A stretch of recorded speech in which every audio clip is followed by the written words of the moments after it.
Dirty tricks are happening now, and the banks are pulling out all the stops. We're going to be targeting DeFi today and how Clarity plays into this. You guys, of course, we will get started. I do want to thank our sponsor, and that is Tangem, where you guys can get into self-custody. You can, of course, jump over to tangem.com, get into your own self-custody wallet. Very easy to set up over there. True ownership. Very easy to use as well if you're brand new to self-custody. Use our link. It's going to give you more of a discount, and it does stack on some of the offers that they have currently on the website. So use the link down below. We're going to bring our guest here shortly. Before we jump into that, I've got a clip here. But what it boils down to right now, guys, is Clarity is now on a clock. The shot clock is in. We are at 7 days and 5 hours. This, of course, rolls into the end of the Senate session that brews into next week. But critical is today and tomorrow for potentially a vote, and also not losing certain senators. And that's in reference to being able to get this vote across the line. I want to go to a clip here because this is Senator Lummis breaking this down of where the risks are. Take a look. When it comes to the Republicans, one of the things that's happening behind the scenes is the banks that promised to oppose this, and their efforts are trying to pry Republicans away from this bill. So the longer that this delays, the more opportunity the banks have to try to undo the compromise that they agreed to during the winter. Now, what happened there was it was agreed to, after which the banks fired their lobbyists, and now they want a do-over. And quite frankly, I'm there. I'm just tired of being played, and I feel like I'm being played. It's super, super frustrating for me. Absolutely. No doubt about it. There are people who don't want this bill to go through. We know because they've come in the office and told us they are using this time to build the backroom functions necessary to perform the same activities with digital assets that they want to prohibit other providers in the industry from using. But it's time to put people on the record.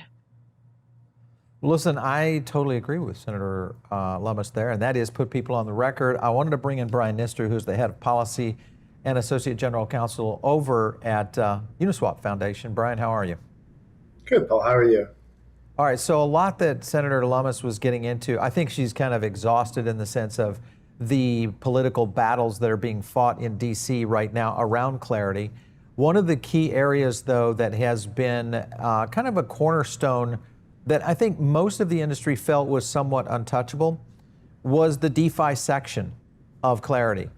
We've had Amanda on from Amanda Tuminelli. We've talked about the DeFi council out there and the security of it in general. If you look at the current percentage, or at least opportunity here, we are at the lowest ever in terms of the possibility on this. What happened to cause this recent dump in probability for Clarity? Yeah, well, Senator Lummis has always been a massive champion for the industry. And I think, she is exhausted, as are many others in the space, of trying to get this over the line. I think what you are seeing is the real politique of getting a very large piece of legislation through. The Clarity Act in total, with the banking and the ag sections together, is over 616 pages. Mm-hmm. And that's a lot of paper for these staffers and for these senators to move through. As to the odds, I think we're running up against the clock, Paul. Like, there is only so much working days in the U.S. Senate calendar that we have to bring this to the floor and to actually vote. I think Senator Lummis is correct. We need to call the question, and we need to bring this to the floor and see where people are on these issues. Yeah. Because ultimately, this back and forth is not going to be tenable much longer. Yeah, for sure. I was looking at a tweet you put out, and it was reference to the BRCA and some of the things that Cortez Masto had done. First of all, walk me through what you were responding to here. How does this play into protection in DeFi, and what was the attempt here going forward? Yeah, absolutely. What we're referencing here is a Politico journalist had a scoop earlier that night, in which basically said that Senator Cortez Masto had reached a compromise agreement with the White House, with Treasury, with Senator Lummis on changes made to the BRCA, which is the Blockchain Regulatory Certainty Act. She put out this statement and it was along with other AUSA organizations, lobbying groups as well. This was not true. The Treasury, Patrick Witt, Senator Lummis, all pushed back against Senator Cortez Masto's statements that they had reached a compromise. We think it was a leak. It was a means to kind of move the ball and to have a different position on where BRC stood. And ultimately, us and others strongly pushed back against that. We and others have made our position abundantly clear to Treasury, to White House, to Senator Cortez Masto, to others. The BRCA is a pivotal component of clarity. I would call it the heart and soul of clarity, Right. actually. Who would be behind this that would push that kind of narrative? Because this was a press release. Yeah, I think we know who it was because they said who it was. It was the senator had a statement to Politico about the compromise, and it was primarily law enforcement agencies, primarily prosecutor lobby groups. We've also seen, Paul, over this past week, a large number of law enforcement agencies, Fraternal Order of Police, Noble, even one just earlier today, who have come out in support of clarity, or at least were previously against it and are now neutral. Law enforcement concerns have been largely addressed in the new version of the Clarity Act. There's a whole new title related to information sharing, related to grants and funding, so that these law enforcement agencies can get smart on these issues and do the jobs they need to do. However, you do not need to restrict the developers from deploying non-custodial, non-controlling software in order for this law enforcement agencies to do their job. For sure. Okay, so Patrick Witt, he came out, he was kind of responding to all this.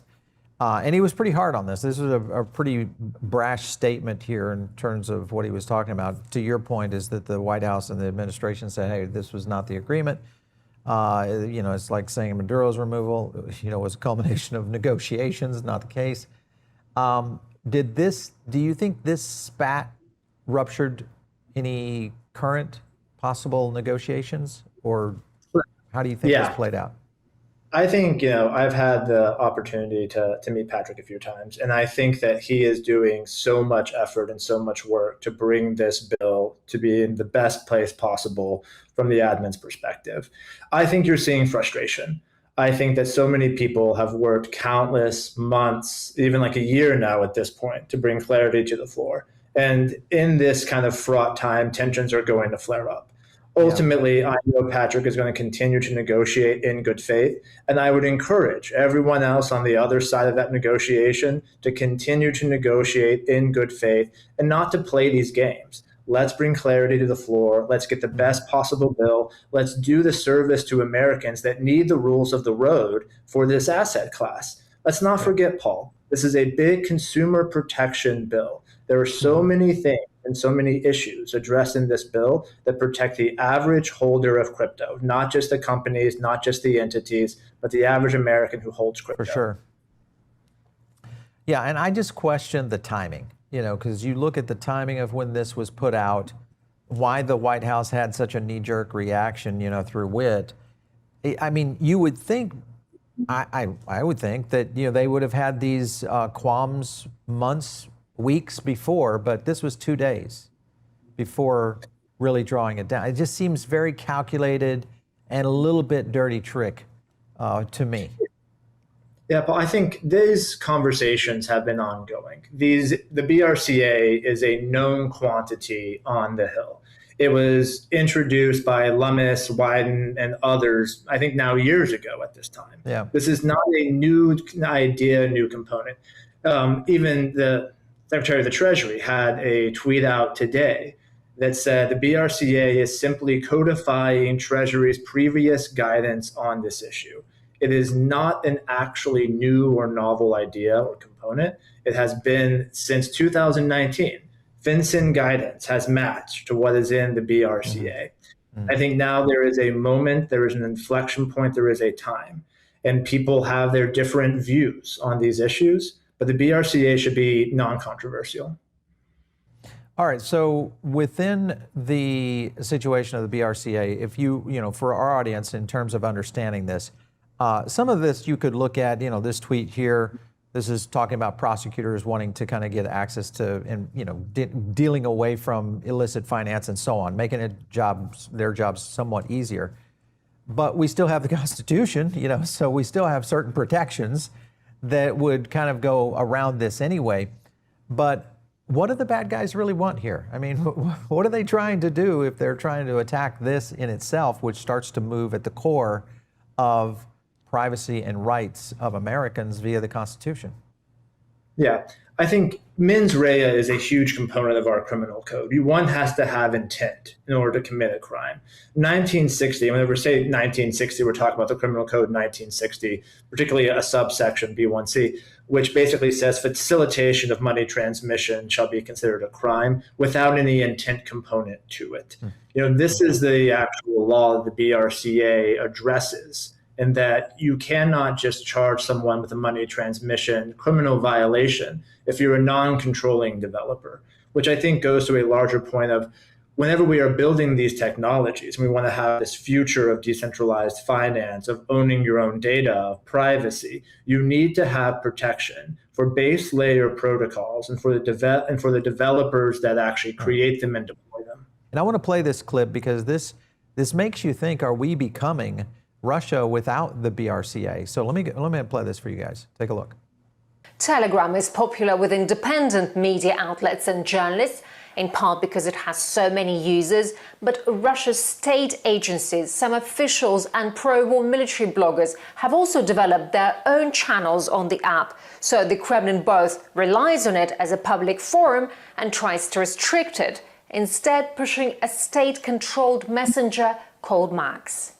But unlike Max, Telegram offers encryption and privacy features, and some people on the streets of Moscow say they still prefer to use the app with the help of a VPN. It's a shame because people are being deprived of the right to choose. Restricting people's freedoms only makes them angry. Now, the Russian security services have accused Telegram founder Pavel Durov of aiding terrorism, and it's issued an international warrant for his arrest. All right, so there you have the point of what could be at stake here in terms of the BRCA and really kind of crypto in general for what's happening right now in D.C. Do you think most of our lawmakers really understand that this is really starting to challenge personal privacies, the idea of personal property, all that playing into what's happening in Clarity right now? Do they understand this? Yeah, it's funny you asked that, Paul. I've actually had 3 or 4 conversations this past week related to the BRCA and privacy and the need for it. And to be honest with you, most people at the staff level understand the need to preserve privacy. I think that oftentimes, though, we don't understand the need in the moment to preserve it. And we etch away at our privacy for convenience purposes, for different subpoena purposes in the name of national security. And then whenever we look up from this etching away, we have a far less view and far less remittive aspect of privacy in this country. I think ultimately, especially with crypto, with blockchain and the transparent nature, it forces us to realize and look at the need for privacy as well too. And I think the Telegram example is great because Americans need to have the choice, need to have the ability, need to have the wherewithal to choose A, how they communicate with their loved ones, their friends, and B, how they transact. We have seen both sides of the party, both Republicans and Democrats, engage in debanking activities for actions, businesses, and others that are anathema to them and the political order. We need to preserve the right to transact. We need to preserve the right to communicate. 100%. I was watching Hayden. He was kind of talking about the issue on yields. Do you think the banks care more about, just regular yields right now or DeFi yields? What would you say is their most concern? I think they care about what's immediately in front of them, Paul. And what's immediately in front of them is going to be the actual yield. We have heard, and there have been actually conferences where bankers have alluded to DeFi, and they said they want to stop, hinder, do other types of things with regards to DeFi. the ABA came out with some recent red lines on Section 404, which is the yield provision. Yeah. We are not surprised that they're still trying to relitigate this, just as Senator Lummis said at the start of this. We also think that they're going to try to the bitter end to protect their moats. But it's unfortunate, Paul, because ultimately we are having conversations with financial institutions that are adopting Uniswap tech as well, too, on the back end. These banks should not be fighting us. We should be working together to build a better tech stack for the future. Well, you think they would be prepared for this? I think we're already starting to see movement outside the U.S., which is a concern to mine in terms of thwarting innovation. And it brings me to a clip here because talking about thwarting innovation, this is on Bloomberg, and they're talking about the DTCC and the comparison to DeFi. Take a look at this. Who's making this transformation the best and who's making it the worst? So who's making it the best right now? I mean, I would say DTCC. DTCC is on the ball. DTCC has just put the entire infrastructure on a pilot project till October on chain. Potentially clear and settle trades, not in one day, but instantaneously. That's nuts. How come we don't talk about this company? It's the plumbing. You do, obviously. It's not exciting enough, Carol. Crypto showed us that. That's value. But does then crypto, let's just go there. Does that have... You're talking about the tokens? Yeah. Does it have a future? Look, I'm not a crypto analyst or a crypto zealot by any means. Any interaction directly with the tokens is pillar one of that infrastructure, right? Mm-hmm. Pillar two is nothing to do with the tokens. It's to do with blockchain technology, taking traditional financial activities, just doing it on faster rails. That's pillar two. Pillar three is the Wild West, which is what decentralized finance is about. That is only on the fringes right now. That's a utopian world. I don't think regulators and the public are going to allow that. That is no intermediary, everything intermediated purely by software, science fiction stuff. I completely get it. A lot of people, when they think about all this stuff, say, but what about Bitcoin? I'm not a fan, as people who watch know. There you go, Brian. Did you know that we were working in the science fiction field? I didn't realize that. Now, what did you think about his analysis there? Well, Paul, as you know, I think a lot of the crypto belief comes from science fiction about the possible and about the future. And I do believe that we are building our future. I believe that, T0 settlement doesn't really excite me. We've had that ever since Uniswap V1 was launched years ago. So I commend the DTCC on reaching T0 settlement. You may also know that we actually this week launched permission pools, which is a V4, and it's a standard for trading really any RWA subject to compliance standards.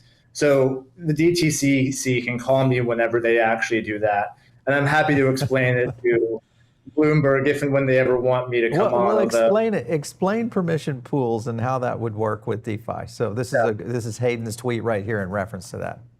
Yeah. And I'll even say we're seeing really permission pools is really an implementation of V4 hooks, right? Which is custom modular logic on V4. Permission pools is open source hook that's available to any builder developer. It's basically software that you can build upon a V4 hook that you can then add in custom logic such as KYC, AML, restriction on tradings. We understand that different asset classes, securities, derivatives, commodities, the like, have different restrictions, requirements, accredited investors trading. And we understand that while the base protocol is always decentralized, always permissionless, that's a core of what we believe, that there are different asset classes that have different rules. And for us to be the universal exchange, you need to have the ability to have this modular logic to trade those assets. Mm-hmm. And permission pool simply allows you to create and insert and really adjust the parameters of that logic, regardless of what jurisdiction you are in or where you live or what rules you sit under. And ultimately, that's how we see the future of this going. Not for DTCC and continued clearing and settlement through intermediaries, through on-chain finance, where ultimately the user is in control. They have their assets. They control it. They don't have to trust an intermediary, a bank, or another broker, because ultimately the regulations we have today are why we have intermediaries. We regulate intermediaries because they have discretion over assets. Removing that discretion, having it an open source code that is audible, verifiable, checkable, performs the same time every time, obfuscates the need for intermediaries. Yeah. Well, and I think the point you get at here, and I'm concerned about, is that if we don't get this going through, at least some sort of frame of regulation, all of this technology is going to continue to just vacate offshore, and we're going to see all sorts of new countries and maybe new innovation zones being built around this, because this is definitely the future of finance. And I'm surprised that we have not. Maybe this is just a stall tactic, from the old guard that is trying to get prepared for it. They didn't realize it was going to come this fast, and the bell curve of adoption has just maybe opened up their eyes. But man, everybody else seems to be on board with it. You look at Asia, you look at even what's going on in Europe with Mika. So I'm very surprised that we haven't continued to see embracement coming in from the finance markets. Yeah, that's very true, Paul. And kind of to wrap it up to your first point too as well, not only is innovation going offshore, but our security capacities would be going offshore as well. If we are concerned about law enforcement, if we are concerned about national security, we need to have these developers and these builders and these companies building to US security standards, the standards in NIST. And Clarity has those provisions in it. There is public-private partnerships to study illicit finance and digital assets, to ensure that we are building the best security that we can in these assets as well too. We've seen the proliferation of AI and its ability to hack in recent weeks as well. And we need to build these protocols, these securities, to the highest level of confidence. And that is in the US, and that's why we need Clarity, Paul. Yeah, for sure. I'm looking at this. Uniswap protocol fees activated and burning Uni across 3 governance votes right now. So that seems to be a move. If you look at just the example of what has happened in terms of revenue for Uniswap, what does all this mean for Uniswap in general? And I was looking at the chart on just Uniswap in general. I'll pull up the chart real quick. This thing has been flying here recently. What does this mean for Uni if Clarity does go through? Look, I think what you are seeing is a reality of a protocol giving value back to the token. We spend a lot of time thinking about unification, thinking about the protocol burn, and digging into how we can actually build the best network token idea that is based on the protocol. With or without Clarity, the protocol will continue to burn Uni. People will continue to trade on Uniswap around the world. The protocol cannot be stopped. I cannot stop it. Hayden cannot stop it. We all know it's immutable. There are 4 versions. Even if we wanted to, we cannot stop it. Yeah. Ultimately, the protocol will continue. People will continue to swap. People will continue to trade. Uni will burn. And that happens, whatever happens in Washington, D.C. Doesn't matter. And it truly is the on-chain finance, immutable nature of Uniswap. I look at this, it's very similar when the US was at the epicenter on the birth of the internet. And we saw so many countries kind of pushing back against it in the use case. Maybe that is on the reverse end of this now. We have so many countries that are expanding upon this, and the US is, of course, kind of the stick in the mud here. So anyway, we're going to be watching this very closely, Brian, so thanks for coming in. We'll probably get you back on after, hopefully, Clarity is through. But thanks for stopping in. Thank you.